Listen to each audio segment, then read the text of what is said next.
नमस्ते, Vande Mataram. Revolution India channel पर आप सबका हार्दिक स्वागत, अभिनंदन। जैसा कि दर्शकों, मैं हर बार आप सब लोगों से एक वायदा करता हूं, किसी ना किसी ऐसी शख्सियत से आप सबको रूबरू कराऊंगा। आज हम मौजूद हैं जींद के SD senior secondary school. Jind का जो एक बहुत नामी गिरामी स्कूल रहा है, जहां से अनेकों बच्चे क्लास 1 अधिकारी, आईएएस ऑफिसर, आईपीएस, डॉक्टर, अनेकों पूरे भारतवर्ष में अपनी उत्कृष्ट सेवाएं दे रहे हैं। ऐसे अधिकारियों का जो एक जन्मस्थली कह सकते हैं हम, एसडी सीनियर सेकेंडरी स्कूल की प्रबंधन कमेटी के माननीय अध्यक्ष जी श्री श्रीचंद जैन जी भी मौजूद हैं। आपका रिवॉल्यूशन इंडिया चैनल पर हार्दिक स्वागत, अभिनंदन। स्वागत है। बहुत बहुत आभार सर, आपने अपना कीमती समय हमें दिया। मैं आप लोगों को बताना चाहूँगा, इस विद्यालय के माननीय प्रिंसिपल महोदय श्री सुरेंद्र राणा जी भी मौजूद हैं। आपका भी हार्दिक स्वागत, अभिनंदन। धन्यवाद सर। दर्शकों, मैं चर्चा को आगे बढ़ाते हुए माननीय प्रधान जी से, जो इस संस्था के अध्यक्ष हैं, उनसे चर्चा करना चाहेंगे। माननीय अध्यक्ष जी, इस स्कूल का इतिहास क्या है, कब से स्टार्ट हुआ और क्या क्या इसकी अचीवमेंट है, वो आप बताएं, दर्शकों के साथ साझा करें जी। ये संस्था बहुत सबसे पुरानी संस्था है शहर की जी और बड़ी प्रतिष्ठित संस्था है जी। लगभग 1960 से जी ये संस्था स्टार्ट है जी और इस संस्था के जो प्रधान रहे हैं पहले, जी वो शहर के बहुत नामी गिरामी आदमी इसके अध्यक्ष रहे हैं जी पंडित पूर्णानंद जी इसके अध्यक्ष रहे हैं जी। बाबू दयाक्षण जी XMLA इसके अध्यक्ष रहे हैं जी। चौधरी कुंदन लाल जी XMLA इसके अध्यक्ष रहे हैं जी जी और ये स्कूल हरियाणा के माने हुए स्कूलों में था। जी एक हिंदू हाई स्कूल सोनीपत होता था जी और एक SD हाई स्कूल जींद। जी इन दोनों का ही कंपटीशन होता था। कभी तो बोर्ड में उनका बच्चा फर्स्ट आता था और कभी SD हाई स्कूल जींद का बच्चा टॉपर आता था। जी जी दोनों स्कूलों का ही कंपटीशन था और ये सबसे टॉप के स्कूल थे हरियाणा में। जी। और ये बहुत ही प्राइम लोकेशन के ऊपर शहर के बीच में और बहुत बढ़िया ऐसी संस्था है जी। जो आज के वक्त में बढ़ना तो बहुत मुश्किल ही नहीं, असंभव ही है। क्या बात। तो बीच में मैनेजमेंट कुछ ऐसी आई जी। ये स्कूल थोड़ा डाउनफॉल उसमें चला गया। जी जी अब फिर वो मेंबर्स ने, जो लाइफ मेंबर्स हैं, जी चुनाव हुए थे हमारे जी 1 जनवरी 2023 को। जी तो मेरे को मौका दिया है जी एज ए प्रधान के तौर पर जी। और मेरी मैनेजिंग कमेटी चुन के आई है। जी हमारा पूरा प्रयास है ईमानदारी से हम इस संस्था को उसी उच्च शिखर पर, जो इसका पहले गौरव था, जी उस पहले वाले गौरव को ये प्राप्त करे। जी हमारा प्रयास रहेगा जी और हम कोशिश कर रहे हैं जी कि इसको जो है ना हम आगे लेके जाएं। जी और एक सबसे बड़ी बात ये है जी कि इस संस्था में जो बच्चे पढ़ रहे हैं जी वो बहुत ही गरीब परिवारों के बच्चे हैं। जी जी। ऐसे गरीब परिवारों के बच्चे हैं जो अपने बच्चों को एजुकेशन भी अच्छी देना चाहते हैं लेकिन उनके पास साधन नहीं है। जी जी उनकी पॉकेट अलाउ नहीं करती खर्चे के लिए। जी जी क्योंकि प्राइवेट स्कूलों की फीसें बहुत ज़्यादा हैं। जी। ये हमारा एकमात्र स्कूल ऐसा है जी जिसकी नाम मात्र फीस है, बिल्कुल नॉमिनल फीस है बिल्कुल। जी।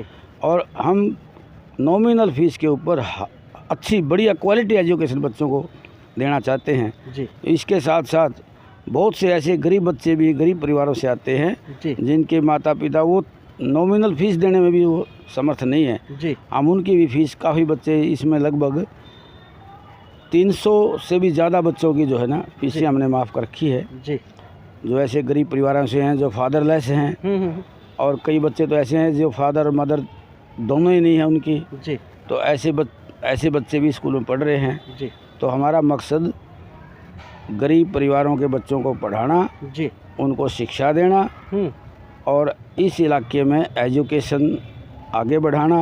जी। और जहाँ तक बात है इसकी, इस स्कूल से पढ़े हुए जो बच्चे हैं IAS IPS डॉक्टर इंजीनियर, जी, बहुत ऐसे लड़के हैं जो बहुत आगे गए हैं। जी। मैं दूसरों की क्यों बात करूं, जी, मेरे अपने ही परिवार में क्या बात है, लगभग 12 हमारे भाई भतीजे ऐसे बच्चे हैं जी जो इस स्कूल से पढ़े हैं। क्या बात है। और हाईली एजुकेटेड डॉक्टर हैं जी, MD हैं, MS हैं जी, मतलब हाईली क्वालिफाइड डॉक्टर हैं जी और बहुत ही अच्छा उनका जो है ना जनसेवा का एक रिकॉर्ड है। जी इस स्कूल में शिक्षा के साथ साथ जी। संस्कारों का भी बड़ा महत्व था। क्या बात। बच्चों को संस्कार दिए जाते थे जी कि हम केवल पढ़ लिख करके अपने रोज़गार के लिए ही नहीं, समाज सेवा की बात भी होती थी। नैतिकता, जो मॉरल एजुकेशन थी, वो भी स्कूल का एक मोटो था जी कि हमारे बच्चे जब निकलें वो नैतिक भी हों, संस्कारित भी हों जी और एजुकेटेड भी हों। जी तो वही हमारा मकसद है। और इसके साथ साथ हम चाहते हैं, हमारे पास इंफ्रास्ट्रक्चर बहुत बढ़िया है, जी। बिल्डिंग बहुत है। जी हम और भी कोर्सेज इसमें जैसे JBT, जी B.Ed जी या दूसरे कोर्सेज हमारी योजना है, जी हम इसमें लाएंगे जी ताकि और ये संस्था विकास करे और इलाके को इसका फ़ायदा हो। जी और पूरा हमारे से जितना हो सकेगा जी हम इसकी सेवा करेंगे। जो भी जितना भी हमारे को समय मिलेगा, जो मौका मिला है, जी पूरा इस संस्था की सेवा करेंगे। यही हमारा एक उद्देश्य है जी और हमारा कोई दूसरा उद्देश्य नहीं है, जी क्योंकि शहर के लोगों को भी बड़ी उम्मीद है। जो नई मैनेजिंग कमेटी बनी है जी उससे बहुत ज़्यादा उम्मीदें हैं और बड़े शहर के लोगों ने उम्मीद से बनाया है। जी हम भी सोचते हैं कि हम उनकी उम्मीदों पर खरा उतरें जी और ज़्यादा से ज़्यादा इस संस्था की सेवा कर सकें। जी। दर्शकों, मैं आप लोगों को बताना चाहता हूँ, जब जिस संस्था के प्रबंधन कमेटी के जो अध्यक्ष हैं, जब इस प्रकार से एक नेक सोच लेकर चले हैं, वो अन्य निजी शिक्षण संस्थानों, प्राइवेट संस्थानों, ऐसी संस्थाएं जो शिक्षा को एक सिर्फ दिखावे के लिए संस्था के रूप में चला रहे हैं, उन सब लोगों के लिए प्रेरणा का काम कर रहे हैं। क्योंकि यहाँ गरीब ज़रूरतमंद बच्चों को, किसी को भी शिक्षा से वंचित न रह पाए, इस विषय को ध्यान में रखकर काम किया जाता है। और जैसे कि माननीय प्रधान जी ने बताया कि इनके खुद के परिवार से दर्जनों बच्चे, कोई IAS है, कोई IPS है, कोई डॉक्टर है, और अपनी बेहतरीन सेवाएं समाज को नई दिशा और दशा देने में दे रहे हैं। हमारे साथ विद्यालय के प्रधानाचार्य आदरणीय सुरेंद्र राणा जी मौजूद हैं। राणा साहब, आप लगभग 2015 से एज ए प्रिंसिपल आप यहाँ कार्यरत हैं। आपके इस कार्यकाल के दौरान आपने क्या कुछ नया विचार लेके चले थे, क्या कुछ उस विचार को आपने इम्प्लीमेंट किया, उसके बारे में बताइए। देखिए सर, वैसे तो हमारे प्रधान जी श्री संजय जैन जी ने आपके सामने सभी बातें रख दी हैं। देखिए, ये जो संस्था है 1958 से कार्यरत है। पहले अंदर बाज़ार में एक छोटी गली में छोटी संस्था होती थी, ये छोटे 3-4 कमरों में चलती थी। उसके बाद जो यहाँ पर जितने भी सामाजिक लोग यहाँ जुड़े हैं एज ए प्रबंधक कमेटी के, उन्होंने जो यहाँ पर मेहनत की, परिश्रम की, आज आप देख रहे हैं कि हमारे स्कूल की 2-2 बिल्डिंगें, एक बॉयज़ विंग और एक गर्ल्स विंग, अलग अलग मतलब में शिक्षा दी जाती है। और हमारा मेन उद्देश्य ये होता है कि हम अपनी जो प्रबंधक समिति है उसके नेतृत्व में यहाँ अच्छा कार्य कर रहे हैं और पीछे भी कार्य किया है और आगे भी करते रहेंगे।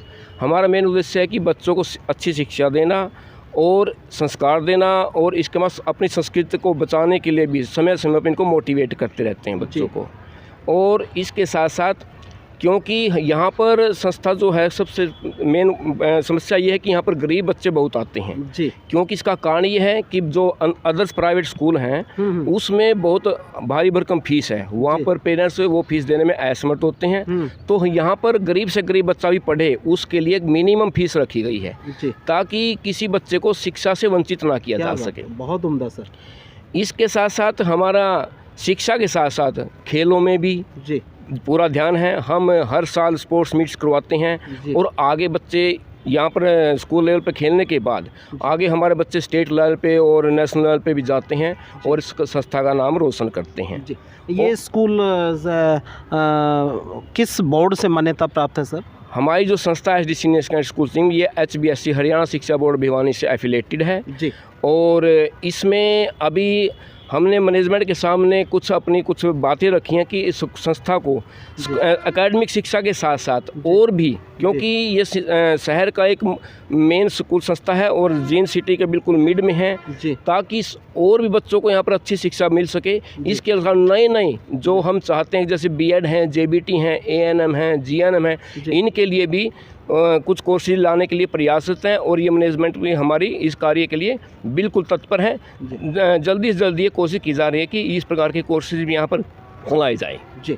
स्टाफ की बात करूं प्रधानाचार्य जी, स्टाफ वेल क्वालिफाइड है और उसके बारे में कुछ बताएं। सर, हमारे यहाँ जो भी शिक्षा के जो भी स्टाफ मेंबर्स रखा जाता है, सबसे पहले तो हम इंटरव्यू वगैरह लेके उनके जो वेल क्वालिफाइड है। अन्य मैं दूसरे संस्थाओं का नाम नहीं लूँगा, कुछ संस्थाएं ऐसी हैं कि जहाँ पर अन्य बिल्कुल जो ऐसी जो मिनिमम शिक्षा भी ग्रहण नहीं कर, शिक्षक नहीं होते, क्वालिफिकेशन नहीं होते, उनको रख लेते हैं और बच्चों का पोलेटाइजेशन किया जाता है। लेकिन हमारे यहाँ वेल एजुकेटेड जो स्टाफ मेंबर्स हैं, कई सालों से पढ़ा रहे हैं, मतलब उनका अनुभव इतना है कि किसी प्रकार की कोई समस्या नहीं है। पूरी जो क्वालिफिकेशन होती है उसके साथ यहाँ पर स्टाफ मेंबर्स को रखा जाता है। प्रिंसिपल साहब, किसी भी स्कूल की जो रीढ़ की हड्डी होती है उसका अनुशासन होता है। हाँ। तो अनुशासन दोनों संस्थाओं में, बॉयज़ और गर्ल्स में, वो प्रॉपर तरीके से मेंटेन किया जाता है। किस प्रकार से आप उसको मेंटेन कर पा रहे हैं? देखिए, अनुशासन की बात है, समय समय पर बच्चों को मोटिवेट करते हैं, उनको संस्कार सहित और संस्कृति के बारे में समय समय बताते हैं कि बेटा भविष्य आपका शिक्षा, अब यहीं पर आप मेहनत करोगे, परिश्रम करोगे तो आपका फ्यूचर जो बड़ा अच्छा रहेगा। अगर अब मेहनत नहीं करोगे, परिश्रम नहीं करोगे तो आपका जो फ्यूचर है वो अच्छा नहीं रहेगा। इस प्रकार की बातें उनको बताई जाती है, मोटिवेट किया जाता है। और अनुशासन की बात रही, समय समय पर हम जैसे मॉर्निंग असेंबली कराते हैं, उसमें बच्चों को 15-20 मिनट डेली प्रतिदिन हम उनको संस्कार के बारे में, अनुशासन के बारे में, फ्यूचर के बारे में बताते रहते हैं। जी। मैं प्रधान जी से जानना चाहूँगा। प्रधान जी, ये जिस विंग में अभी हम बैठे हैं ये शायद गर्ल्स विंग है, बॉयज़ विंग अपना दूसरी तरफ है, तो वहाँ भी आप विज़िट करते रहते होंगे समय समय पर? बिल्कुल, बराबर। मैं दोनों विजिटों, हमारी विंग है बॉयज़ विंग और गर्ल विंग, मैं दोनों में जाता हूँ और दोनों का सारा मैं देखता हूँ। और स्कूल में किसी किस्म की भी कोई समस्या हो, किसी बात को हम फ़ौरन उसको दूर करते हैं और बच्चों को हर तरह की फैसिलिटी, खेलने की और दूसरी चीज़ों की, या किसी बात की कोई कमी हम कोशिश करते हैं ना रहे। और अनुशासन भी यहाँ पर हमारा बहुत बढ़िया चल रहा है। और ट्रांसपोर्ट की भी हमारी स्कूल की बड़ी अच्छी व्यवस्था है, जो कि देहात से, आसपास से बच्चे आते हैं। हमारी बसेज लगी हुई है और हमारी बसेज जाती है, बच्चों को लेके आती है, छोड़ के आती है। और किसी किस्म की भी यहाँ हम ये समझते हैं बच्चों को कोई परेशानी ना हो और माँ बाप भी निश्चिंत हो इस स्कूल में बच्चों को भेज करके हमारा बच्चा अच्छी संस्था में गया हुआ है, हमें कोई चिंता नहीं है। और हमारी पूरी कोशिश यही रहती है। और मेरा इस स्कूल से एक प्रधान के नाते ही नहीं, एक इमोशनल अटैचमेंट भी है मेरी। जी। इमोशनल अटैचमेंट ये है कि मेरे ही परिवार से हमारे ही बच्चे यहाँ से पढ़ के IAS, IPS, जी, बहुत बड़े बड़े डॉक्टर जो कि आज सरकारी सेवा में भी रत हैं और अपने प्राइवेट उसमें भी हैं, हॉस्पिटल्स हैं, जी, इंजीनियर हैं, CA हैं। जी। तो इसका बहुत बड़ा कर्ज है हमारे ऊपर इस संस्था का। और हम चाहते हैं हम कितनी हद तक, पूरा कर्जा तो हम नहीं उतार सकते इस संस्था का, ये आपका बड़प्पन है लेकिन सर। कुछ हद तक तो इसकी सेवा हम करें जी, ताकि इसने जो हमको दिया है जी, हम बदले में उसका कुछ करें। जी, तो हमारा यही एक मकसद है जी, और जितना हमसे बन पड़ेगा हम करेंगे। जी, और सभी बच्चे, मैं तो ये कहता हूँ जितने भी बच्चे स्कूल में पढ़ते हैं जी। वो सब मेरे ही बच्चे हैं। क्या बात है।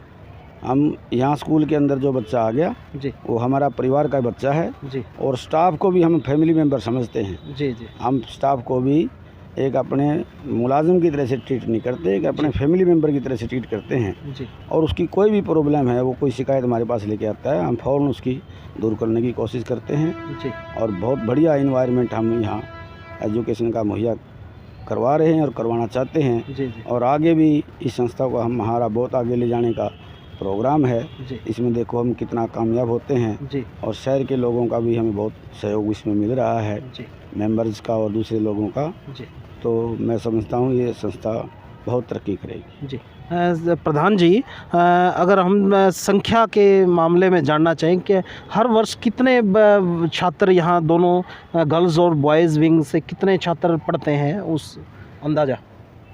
ऐसा है, संख्या इस स्कूल में पहले बहुत थी, जी, लेकिन पिछले 2-3 साल जो कोरोना के आए जी, उसकी वजह से संख्या इसमें कुछ घट गई। जी, लेकिन इस बार हमारी पूरी कोशिश है जी, और हमारा स्टाफ भी पूरी कोशिश कर रहा है। जी, और इस बार हमारी 20% जो है ना, जी, कम से कम जी, अव्वल तो 25%, नहीं तो 20% हमारी स्ट्रेंथ इस बार बढ़ जाएगी बच्चों की। जी जैसे एडमिशन हो रहे हैं, जी दूसरे स्कूलों से भी बच्चे आके यहाँ दाखिला ले रहे हैं जी और इस स्कूल में आ रहे हैं, तो इस हिसाब से लगता है हमारी स्ट्रेंथ 20% 25% तो इस सेशन में बढ़ जाएगी जी। और अगले सेशन में तो 50% स्ट्रेंथ हमारी स्कूल की बढ़ जाएगी। क्या बात। हाँ। प्रधान जी, क्या ये स्कूल को सरकार की तरफ से कोई ऐड मिलती है तो किस प्रकार से मिलती है, और अगर नहीं मिल रही, जब इस प्रकार के सामाजिक लोग जो अपने इस संस्था को अपना मंदिर समझ के काम करने का प्रयास करते हैं, बतौर एक पुजारी के रूप में उसमें संस्था में बैठे हैं, उसकी पूजा पाठ करते हैं, उसको बुलंदियों तक ले जाने का एक मिशन है, विज़न है आप लोगों का, तो क्या सरकार के एंड पर क्या मदद की जा सकती है जो इस प्रकार की बहुत पुरानी संस्था है जिसने प्रदेश भर में अपना नाम और गौरव कमाया है, तो सरकार के एंड पर आप क्या उम्मीद करते हैं, क्या ऐसा किया जाए कि इस संस्था को और बुलंदियों तक पहुंचाया जा सके? सरकारी स्तर पर का जहाँ तक सवाल है, पहले कुछ पोस्टें एडिट थी जी, जिनकी तनख्वाहें सरकार देती थी जी, लेकिन बीच में पीछे सरकार की एक पॉलिसी आ गई, जी, जो भी एडिट पोस्टें थी वो टीचर सरकार ने अपने वापस ले लिए जी, और सरकारी स्कूलों में शिक्षकों की कमी थी, जी, उन्होंने कहा ये तो हमारा स्टाफ है, जी, इसकी तनख्वाह सरकार देती है, जी, उन्होंने उनको अपने सरकारी स्कूलों में समायोजित कर दिया। जी, अब इस स्कूल में सरकार की तरफ से कोई ग्रांट नहीं आती, कोई पोस्ट एडिड नहीं है, ये टोटल प्राइवेटाइजेशन हो गया इसका। जी, अब जो भी संस्था चलती है ये संस्था के बजट से ही चलती है, हमारी फीस आती है, जी, दुकानें हैं उनका किराया आता है, जी, उस सारे सबसे मिला करके हम अपने खर्चे भी हमने बड़ी सीमित किए हैं, जी, जी, और इसमें कोई हम फजूल खर्ची भी नहीं करते। जी, कोई लीकेज भी अगर कहीं हमको दिखती है हम उसको फ़ौरन उस पर एक्शन लेते हैं, रोकते हैं। जी, तो अच्छे प्रबंधन से जी, हम अपने सीमित बजट में ही संस्था को चला रहे हैं, जी, जबकि हमारा बजट बड़ा सीमित है, मैं समझ गया। लेकिन फिर भी हम उसमें जो है ना अपना संस्था को अच्छे तरीके से चला रहे हैं जी, और स्टाफ की भी हम अच्छी सैलरी दे रहे हैं, जी, स्टाफ की भी कोई कंप्लेंट नहीं है, जी, जी, और सारी सुविधा हम उनको दे रहे हैं। अपने सीमित बजट में ही हम सारा काम कर रहे हैं। जी, बहुत बहुत आभार माननीय अध्यक्ष जी और माननीय प्रधानाचार्य जी, आपने अपना कीमती समय दिया और दर्शकों को इसी सोच और इसी विचार के साथ छोड़े चलता हूँ। निश्चित तौर पर जब इस प्रकार की सामाजिक संस्थाएं जो वास्तव में समाज को नई दशा और दिशा देने का कार्य करती हैं, वो सिर्फ दिखावे के लिए संस्था चलाकर स्कूलों का एक महिमा मंडन नहीं करते, वहाँ वास्तव में ज़रूरतमंद बच्चों की शिक्षा दीक्षा की पूर्ति की जाती है। और जब इस प्रकार के अध्यक्ष उनकी कार्यकारिणी जब एक अच्छी सोच लेकर जब निश्चित तौर पर जब एक मिशन को लेकर चलते हैं कि समाज को शिक्षा से आप एक नई दिशा दशा और उसको सुंदर स्वरूप दिया जा सकता है, उसी पर सभी सामाजिक संस्थाओं को, सभी शिक्षण संस्थाओं को, प्राइवेट उन सब को विचार करना चाहिए कि आपकी बहुत महत्वपूर्ण जिम्मेवारी है समाज को दिशा और दशा देने की। उस जिम्मेवारी का निर्वहन करते चलिए, ज़रूरतमंद बच्चों को किसी को भी शिक्षा से वंचित न रहने दिया जाए। और मैं सरकार से भी निवेदन करना चाहूँगा हमारे चैनल के माध्यम से, जब इस प्रकार की उत्कृष्ट संस्थाएं जो समाज को नई दशा और दिशा देने का काम करती हैं, इस प्रकार की संस्थाओं का सरकार के एंड पर बहुत ज़्यादा सहयोग करने की आवश्यकता है, ताकि एक अच्छे समाज और अच्छे देश का निर्माण किया जा सके। फिर किसी अन्य दिन किसी अन्य शख्स से मुलाकात कराएंगे। देखते रहिए रिवॉल्यूशन इंडिया। जय हिंद, जय भारत, वंदे मातरम।